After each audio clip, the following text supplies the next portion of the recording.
Bonjour Elisabeth Noir. Bonjour Nicolas. Ce matin, nous revenons sur ce nouveau drame survenu à Lansvata dimanche. Vous recevez le maire de Nouméa. La maire de Nouméa, Sonia Lagarde, bonjour. Bonjour. Merci d'accepter notre invitation après ce drame effectivement qui s'est produit dimanche après-midi sur la plage du Château-Royal avec cette nouvelle attaque mortelle de requins. Votre réaction face à ce nouveau drame, vous avez été bien sûr tout de suite prévenu et vous êtes rendu sur place.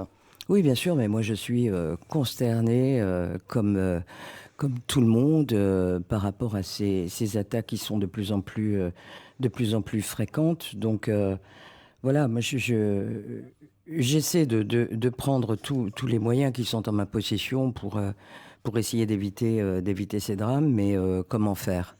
Voilà. Donc c'est la seule solution, c'est de protéger par des filets les plages, y compris la baie des Citrons où il y a beaucoup de gens qui nagent et le Château Royal où il y a de plus en plus d'attaques. On va y revenir, mais c'est toujours la question dans ce genre de situation. Est-ce que ce nouveau drame pouvait être évité? Il y avait déjà eu une attaque mortelle il y a quelques jours auparavant avec une femme très grièvement blessée. Cette fois-ci, une attaque mortelle. Est-ce qu'il y avait un moyen d'éviter que ça se reproduise aussi vite? Bah écoutez, moi je ne suis pas un spécialiste de requins. Chacun a une idée évidemment sur la question. Nous avons réouvert suite à l'attaque de cette femme, de Brigitte, on va l'appeler. Moi j'ai pris les dispositions qui étaient les miennes. Ça veut dire que dans la zone de 300 mètres où a eu lieu l'attaque, le maire exerce son pouvoir de police. Donc j'ai tout de suite, sans hésitation, lancé une campagne de pêche qui a duré 3 jours, où 4 spécimens ont été prélevés, et pas des petits. Hein, Impressionnant. Hein, oui, des requins tigres de 4 mètres pour 3 d'entre eux, et un requin bulldog de 2,90 m. Donc on voit bien que ces squales sont partout, aussi bien à Lansvata, aussi bien à la baie des Citrons. Je vais vous dire quelque chose. Il se passe pas, je ne voulais pas entraîner la psychose, mais il se passe pas une seule semaine sans qu'on ait des alertes vérifiées ou pas, de gens qui voient des requins et qui alertent tout de suite les pompiers, le MRCC. Et donc, nous avons mis en place, depuis les premières attaques, depuis 2 ans maintenant, un peu plus. Ça veut dire qu'il y a des survols systématiquement. Dès qu'on a une alerte, il y a des survols systématiquement des drones. Donc, ça ne veut pas dire que dimanche, j'ai entendu dire que ça y est, on s'occupe de nous, on met des drones, ce qui est faux. On a tout de suite autant le MRCC que nos pompiers qui vont tourner avec les motos marines. Et donc, on voit bien que ce sont toutes les plages, toute la côte qui est, ça va de Magenta à Sainte-Marie, au Château-Royal, à Lansvata. Et enfin, il faut rappeler aussi qu'après l'attaque de Brigitte, il y a eu un kitesurfer qui hélas, s'est trouvé dans une zone où il y avait un requin. Il a réussi à s'en sortir, mais ils sont absents partout, et vous demandez à ceux qui font du kitesurfer tous les jours, ils en voient, quoi. Donc voilà, nos côtes sont devenues... Mais il y a une surveillance, d'ailleurs dimanche, il y avait des sauveteurs sur la plage. Il y a une surveillance, il y avait une surveillance au Château-Royal, il y a une surveillance à la baie des Citrons. Mais les attaques sont tellement brutales. Ça se passe en une fraction de seconde. Ça veut dire que je ne peux pas mettre un pompier derrière chaque nageur. Et donc, une fois que l'attaque a eu lieu, alors bien sûr qu'on met tout de suite, ils arrivent avec les motos marines, avec la planche de survie. C'est ce qui s'est passé dimanche. Mais quand ça se passe à 150 ou 200 mètres du bord, comme ça a été le cas, je veux dire, c'est relativement près de la plage. Et qu'est-ce que vous voulez qu'on fasse? La seule solution, c'est de se diriger vers les filets. Moi, ça fait 2 ans, c'est 2 appels d'offres, et moi, je n'ai pas la baguette magique. Voilà, pourquoi ça avance pas? On sait que vous voulez mettre des filets dans les baies de Nouméa. Alors, peut-être que... Oui, alors, quand j'ai décidé de mettre ça il y a 2 ans, je suis même allé chercher des fonds de l'État, qui nous a donné 60 millions, le ministre de l'Outre-mer. Donc, on a toujours ces fonds, plus les fonds propres de la mairie. Le problème, c'est que c'était quand même une première en Calédonie. Quand on voit quelles sont les habitudes des Nouméens qui vont nager le matin, la journée, le soir, et qui font des longueurs, ça veut dire que si jamais on faisait comme en Australie, une piscine, ça veut dire elle fait 50 mètres de large, alors on peut très bien, enfin une piscine, mettre un filet. ça veut dire qu'on va restreindre énormément la baignade à l'intérieur de ce filet et de cette zone. Quand on voit les habitudes des Nouméens, moi j'avais décidé d'aller beaucoup plus loin et le filet qui avait été décidé et qui faisait l'objet d'un appel d'offres, quand même, en termes de surface, ça faisait 750 mètres de long. Pourquoi? Ben, c'était pour faciliter les choses pour les Nouméens, pour qu'ils aillent marcher, ils aillent nager le matin. Et donc, c'est plus compliqué de mettre un filet Et aussi long. c'est bien plus compliqué que ça. Et donc, aujourd'hui, on en est au deuxième appel d'offres. Là, on est passé dans un système de gré à gré, c'est-à-dire qu'on discute avec les entreprises qui ont soumissionné. On a des problèmes techniques qui restent encore à élucider.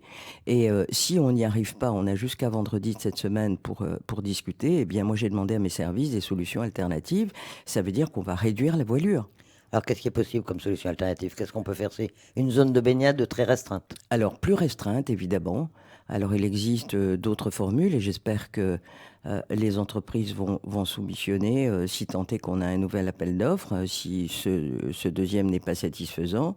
Et donc, on étudie effectivement de restreindre la zone de baignade. Mais il faudra qu'on s'y habitue. Voilà. Ça veut dire que vous n'allez pas pouvoir faire des longueurs. Ceux qui voudront faire des longueurs au-delà de la zone qui sera protégée, eh bien, chacun prendra ses responsabilités. Et en ces zones protégées, ce serait la baie des Citrons et également maintenant la Absolument. plage de Château-Royal également? Oui, oui. Alors, quand il y a eu l'attaque, là, moi, j'ai pas hésité une seule seconde. Ça veut dire qu'il faut qu'on lance aussi un appel d'offres parce que celui-là n'était consacré, les deux n'étaient consacrés qu'à la baie des Citrons. Aujourd'hui, on va plus loin et il faut protéger la plage du Château-Royal. Alors par ailleurs, depuis dimanche, les campagnes de prélèvement ont repris. Elles n'ont pas donné beaucoup de résultats pour l'instant. Oui, mais vous savez, les campagnes, on l'a vu lors de la première campagne, où il y a un jour vous pouvez pêcher, et puis le lendemain vous allez rien pêcher, et sur 2 jours vous allez rien pêcher, le troisième jour vous allez en pêcher 4. Donc voilà, il faut laisser la campagne se faire. Elle se poursuit là actuellement. Elle se poursuit et elle va se poursuivre jusqu'à dimanche. Voilà. Quand on fait des campagnes comme ça et qu'on lance des lignes avec 10 hameçons au bout et des morceaux de thon, après, il faut faire attention quand vous réouvrez la baignade parce que ça a amené un certain nombre de squales dans la zone. Donc, il faut faire attention. Il s'écoule plusieurs jours avant qu'on puisse réouvrir la baignade. Et c'est ce qu'on fera. Voilà. Aujourd'hui, elle est interdite et elle est interdite partout, parce que on a tous les jours des signalements. Voilà. Que vous disent les spécialistes? Comment est-ce qu'ils expliquent cette recrudescence des attaques de requins? Il y a toujours eu des requins plus ou moins dans le lagon, mais ils n'attaquaient pas comme c'est le cas maintenant. Voilà, alors je crois qu'il y a une prolifération. Moi, j'ai écouté ce matin dans votre journal que il me semble que M. Tirard a dit qu'il y avait une surpopulation. Je veux bien croire à ça. Ça veut dire que ça fait des années et des années qu'on a protégé les requins, et en particulier les tigres et les bulldogs. Pourquoi on les a protégés? Parce que dans le monde, vous savez, il y a des pêches extrêmement actives, en particulier par les Chinois pour les ailerons. Est-ce qu'on s'est posé la question à un moment donné dans le Code de l'environnement de la province sud et qu'on a voulu faire comme tout le monde en disant il faut protéger les tigres et les bulldogs? Eh bien, on voit aujourd'hui et la démonstration est faite, qu'il y a une surpopulation et que peut-être au moment où la décision a été prise peut-être en méconnaissance de cause, ça veut dire qu'il y a certaines zones dans le monde où il fallait sans doute, parce que là, il y a une surpêche des requins, ce qui n'était pas le cas dans nos eaux ici. Et donc, on est allé et on a suivi ce qu'ils faisaient partout dans le monde. Aujourd'hui, on voit que, étant donné qu'on les a protégés, ils sont aujourd'hui extrêmement nombreux et ils viennent de plus en plus près des côtes. Alors maintenant, ils ne sont plus protégés, mais pourtant, ils ne sont pas pêchés pour autant.